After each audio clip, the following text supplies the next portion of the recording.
Hello, today's topic is about environmental hygiene and radiation. I'm Florence Lam from Safety Office. Environmental factors in the workplace which may cause illness or injuries are biological, chemical, and physical. By recognition, elimination, and control in order to maintain a safe and healthy working environment.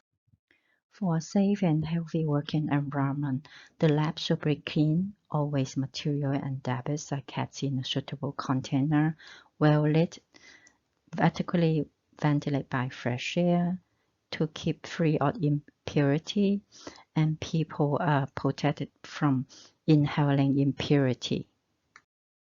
The following are control measures. At the planning stage, think of elimination or substitution. If not allowed, then by the engineering control, like install a local exhaust ventilation system using the machine guide or noise insulator. Some administrative control, like a good housekeeping, is play an important role in lab safety. Follow the safety rules, operating procedure, provide training, and some maintenance program for machine and equipment can also help. And the last option, by using the personal protective equipment like respirator, gloves, face shield for hygienic work, or earplug. Here are some engineering control facility like flexible trunk, canopy hood, film cupboard, and biological safety cabinet. All these are help to remove the impurity or smell from the lab. And bear in mind, a laminar flow clean workstation is not a local exhaust system.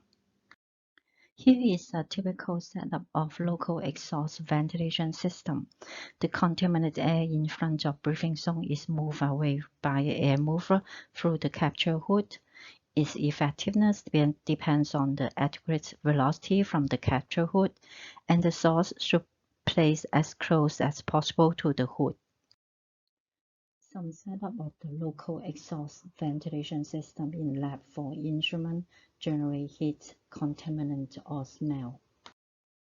These two types of equipment you will find in most of the research lab.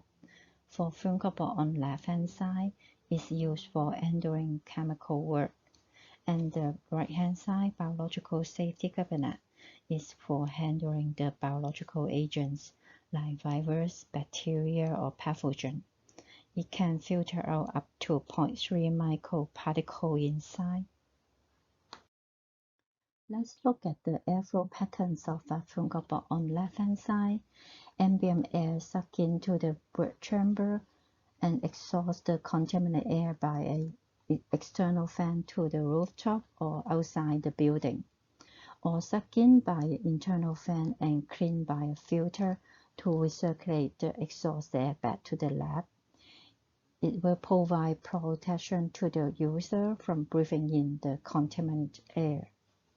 For the BSC on right-hand side, ambient air sucked in by internal fan and blown through a supply HEPA filter to provide clean air to the work chamber, and exhaust part of the air back to the lab by an exhaust HEPA filter.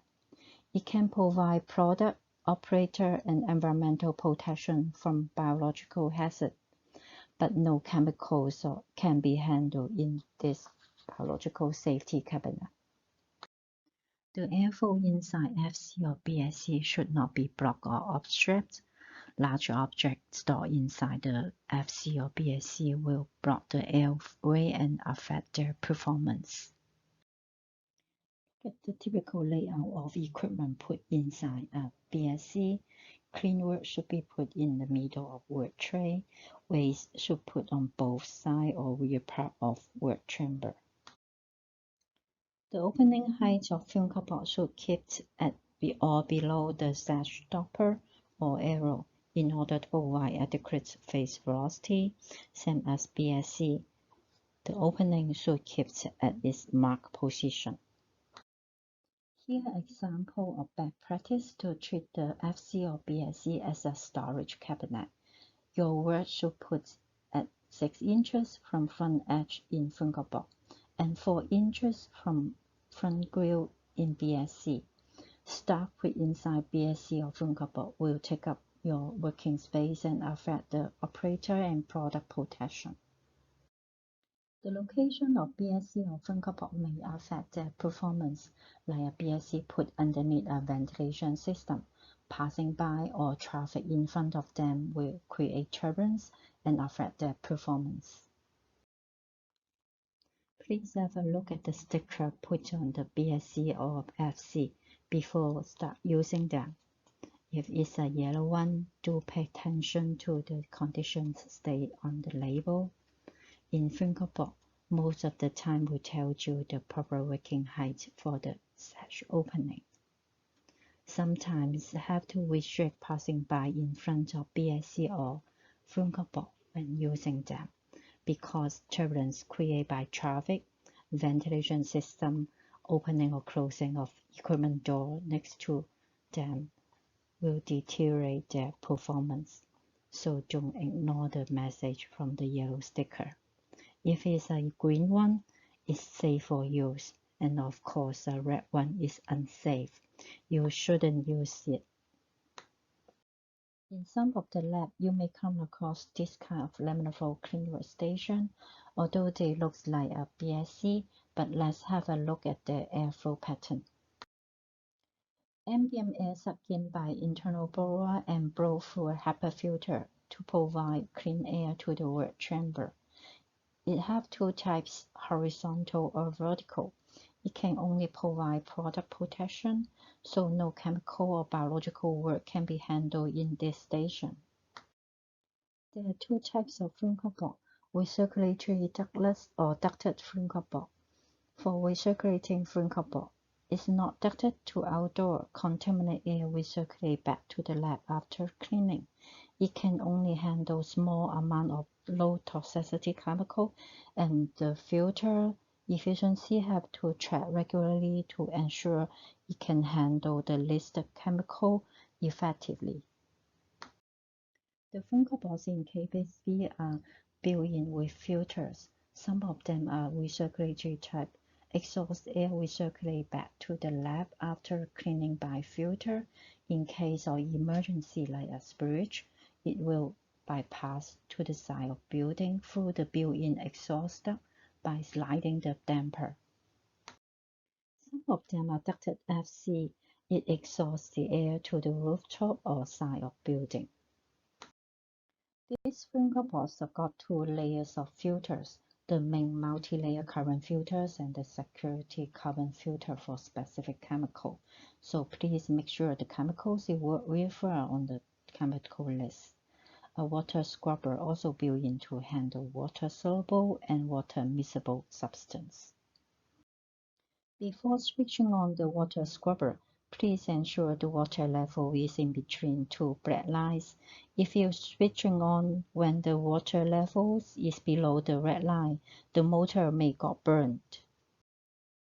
All BSC or Funkable will have an audio or visual alarm to give a low airflow or wrong sash position warning.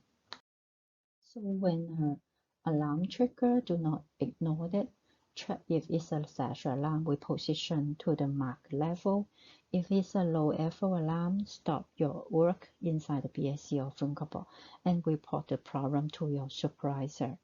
Then post a label to warn other users not to use this Funkable or BSC.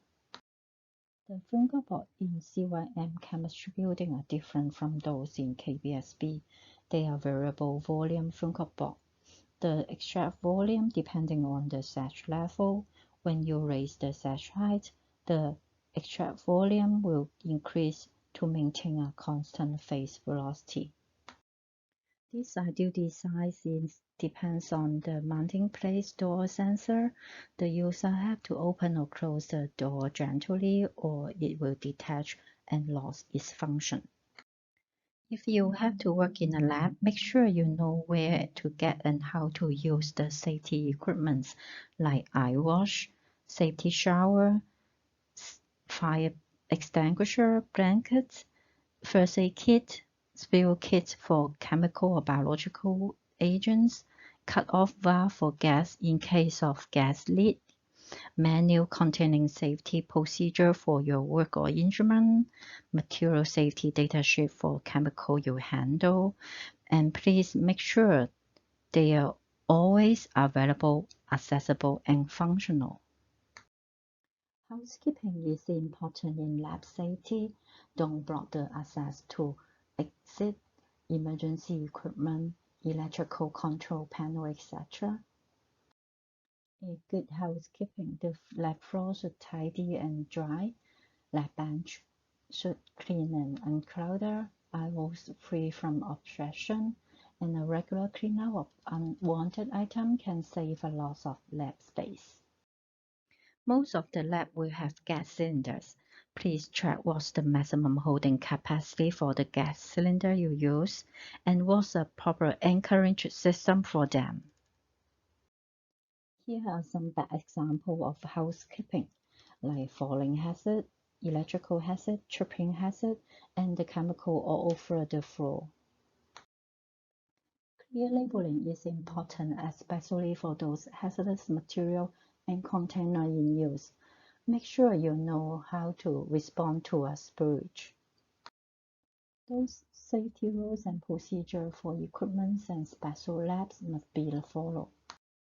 Personal protective equipment for eyes, respiratory, face, ear, hand, body, foot must be based on hazard assessment to select the right type. Make sure it's fit and comfort in good condition and always available and accessible. The next topic is radiation. On right hand side, the ionizing radiation. The higher the frequency, the higher the energy and more harmful to us. So we have to pay attention to its safety when handling this kind of substance or equipment. Ionization radiation like X-ray, gamma ray, alpha, etc. emitted from radioactive substance or machine. Ionization of atoms causing somatic and genetic effects, controlled by radiation audience and regulation. Need a license to control the import, export, possession, and the use of radioactive substance or irradiative apparatus. Control in a special work area, and the worker have to receive training before handle the substance. When you plan to work with ionizing radiation, you need to know who's the university radiation protection officer, your departmental radiation safety representative, and how to get the license. Do you need a control or supervised area for your work? Have you been trained? How to apply for designate as a radiation worker? You can get the information from Safety Office website. Here is the designation process. If you already received training, provide us with a certificate. If you don't have a certificate, Safety Office offers training course twice a year. After you pass the exam, apply for designation through Safety Office website, then arrange a medical examination with UHS. Then you designate and provide with personal dosimeter. For a radiation user, you have to justify is it more benefiting harm to use the radioactive material, use of resource in reducing radiation risk to as low as reasonable achievable, ensure no individual is exposed to radiation risk at an acceptable levels. Use radioactive substance in designated location approved by license, combined with all safety requirements. Report any instance of contamination to the departmental radiation safety representative or our university radiation protection officer immediately. When you see a warning signs like this at the entrance door, it's a designated control or supervised area for entering radiation substance or experiment. Only those authorized user or worker can be entered. For non-ionizing radiation, its frequency is lower compared to those ionizing radiation, but its energy still can cause harm to our health. Non-ionizing radiation, like UV, we've got solar energy, UV transmitting equipment, mercury discharge lamp, sun lamp, germicidal lamp, high power laser, welding industry, visual lamp, we got solar radiation and also used for some welding industry. High intensity discharge lamp. For infrared, we have thinnest and heat object, infrared lamp for medical usage, and some low power laser. We use radio frequency for radio transmitter, radar, dielectrical heaters, broadcasting equipment, microwave heaters.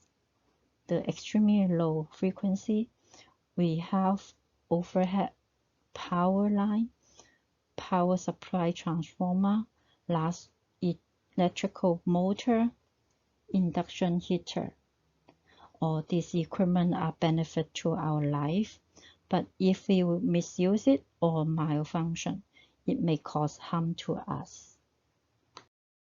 To control by enclose the source with interlock system, shielding the source, maximum the distance between the source and the operator, minimize the exposure time, control access by physical barrier or warning signs, use appropriate protective equipment and clothing. Laser. Its effect on people's eyes and skin are same as for visible light, UV and infrared radiation, but more hazardous. Due to its properties, its directional intensive power to very small area, monochromatic, coherent, and cause other hazards like electrical, air contaminant, noise, and fire. This table shows the classification of laser. The larger the number of class, the higher the risk to our skin and eyes. If you plan to work with laser, the following question you have to answer, like what class of laser you are going to use, what's the wavelength, any safety feature and closure for it, do you got the control area if you're going to handle class 3B or 4 laser, what's the control access, any safety interlock system for class 4 laser, have you put the proper warning light or sign at the entrance, how about the safety operating procedure, have you got a training.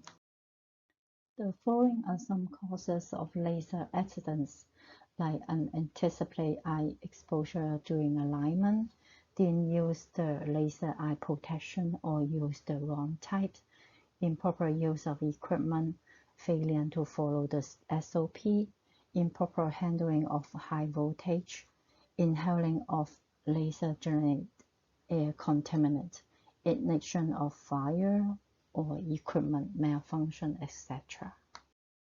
If you're a laser user, make sure to enclose the beam as much as possible. Do not direct the beam towards door or windows. Use minimized power required. Reduce laser output with shutter or attenuators.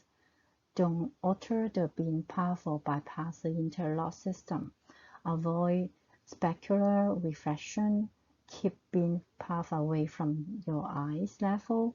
And don't place your body path in the beam. Follow the standard operating procedure. Report any incident or accident to your supervisor. And use the right type of PPE, like goggles with appropriate wavelength, and attenuate the beam to a safe level. Make sure it's comfort and fit, visible light transmission in good condition, and should not look directly into the beam. And all the warning labels should post on the equipment you use. The health and safety information placard have to post at the entrance door, and make sure you update it regularly. If you have any question about radiation, you can contact Dr. Lin, our University Radiation Protection Officer at 2859-2547, or you can visit the Safety Office website for other safety information. Or you have any question, you can call me at 2859-2403. Thank you.